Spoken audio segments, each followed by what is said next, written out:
Today, I want to talk about something that a lot of Australians are thinking about right now, setting up an SMSF. And honestly, there are some brutal truths that people need to understand before they do it. Because an SMSF can be one of the most powerful wealth building structures in Australia.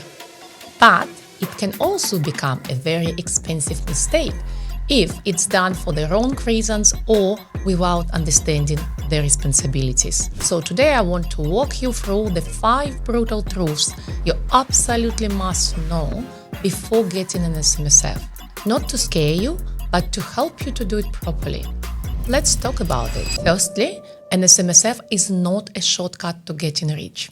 A lot of people think that once they set up an SMSF, suddenly they are going to build wealth faster. That's not how it works. The SMSF itself doesn't make you money. Your investments do, your strategy does, your discipline does. An SMSF is simply a structure that gives you more control over your superannuation. And if you make poor investment decisions outside super, you will probably make poor investment decisions inside super as well. I've seen people overextended themselves trying to buy property. And I've seen trustees chasing trends without understanding the risks or compliance requirements. The people who usually do best with SMSFs are people who think long-term, who want control, and who are prepared to educate themselves properly. Second thing you need to understand, when you get an SMSF, you become legally responsible. And this is the part many people underestimate. Once you become a trustee, the responsibility sits with you, not your accountant, not your financial advisor, not your friend who told you about SMSFs over dinner. If you make a mistake, ATO is going to punish you, not your accountant. You're responsible for making sure the fund complies with superannuation laws, so you need to understand the laws.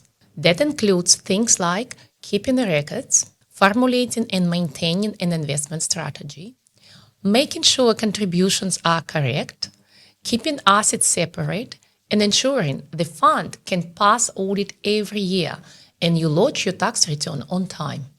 And trust me, the ATO expects trustees to know what they are doing. This is why education is so important. Because too many people set up SMSFs without fully understanding what they are talking about.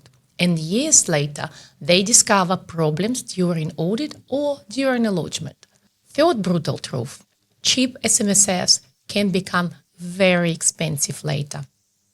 People love shopping around for the cheapest setup fees or the cheapest annual fee. But the real question should be, who is actually making sure your SMSF is compliant? Because fixing problems later is usually far more expensive than doing things properly from the beginning, especially if your fund has cryptocurrency, property, related party transactions, or any other complex investments. We regularly see funds where wallets cannot be verified, for cryptocurrency, for example. Transactions are missing, records are missing, assets are held in personal names instead of SMSF names, or prior year's financials were done incorrectly. In the SMSF world, shortcuts usually become expensive later. Fourth brutal truth, crypto inside an SMSF is much harder than people think. Yes, you absolutely can hold crypto in SMSF. But the compliance side is significantly more complex than most people realize. The SMSF must clearly own the assets. Wallet ownership must be properly documented. Transactions need to be traceable. Valuations must be supportable. And the investment strategy must allow cryptocurrency. And no, a spreadsheet or tax report alone is usually not enough for audit evidence. This is why crypto SMSFs are more expensive to administer and audit, especially if there are multiple wallets, multiple exchanges, DeFi transactions, staking, NFTs, or years of poor record keeping. Crypto can absolutely work inside an SMSF, but it has to be structured correctly from day one. And finally, Brutal truth number 5. An SMSF is a long-term commitment. This is not something you open for 1 or 2 years because it's trending on social media.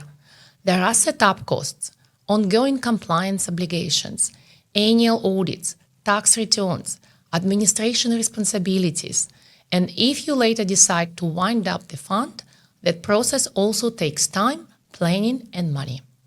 So, before setting up an SMSF, ask yourself, do I genuinely want control over my super? Am I prepared to take responsibility? Do I understand this is a long-term structure? Because for the right person, an SMSF can be incredible. But it is not passive, and it's definitely not set and forget. So let's quickly recap the 5 brutal truths. Number 1, an SMSF is not a shortcut to wealth. Number 2, you become legally responsible as a trustee for your SMSF. Number 3, cheap SMSFs can become very expensive later. Number 4, crypto inside an SMSF is far more complex than people realize. And number 5, an SMSF is a long-term commitment. At the end of the day, SMSFs can be one of the best wealth structures in Australia when they are done properly. But education matters. Knowing the rules matter. Compliance matters. And getting the things right from the beginning matters. If you enjoyed this episode, make sure you follow for more practical education around SMSFs, crypto, property, and compliance.